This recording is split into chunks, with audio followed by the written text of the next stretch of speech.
For today's video nga pala guys, magpapalit tayo ng Bendix drive dito sa motor na ating ginagawa.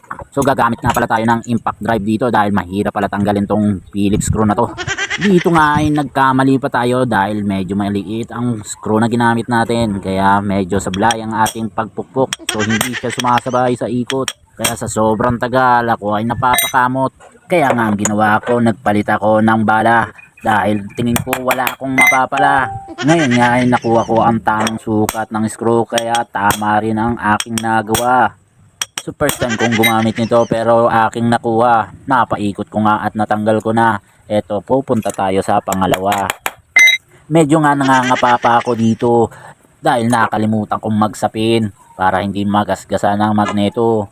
Buti na lang walang bantay, wala yung may-ari dito. Kung hindi siguro pinalo na ako sa ulo. Kita nyo naman yung pagpukpok ko. Halatang hindi veterano. Ang tagal bago umikot ito. Pero sa sobrang ngalay ng tornilyo, bumigay na ito. Kaya dito na tayo sa pangatlo. Pupukpukin na natin to. Ayun nga, bumigay agad yung pangatlo. Kaya matatawag na tayong veterano. Natanggal na nga natin yung Bendix drive AC. So medyo maliit nga pala rin. Paano natin pagkakasyahin tong malaking ipapalit natin? Ayun nga, ay may nagkukwentuhan pa sa gilid natin. Malaki? Malaki?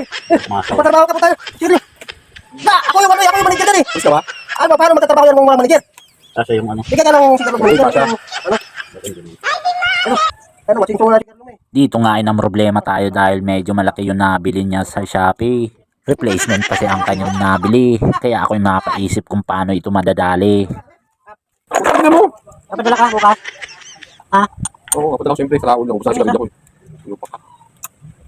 Dala siguro ko isa. Isa? Kapag ko lang kay Bernard. Tsaka sa akin, wala na yun. Isang kaharang.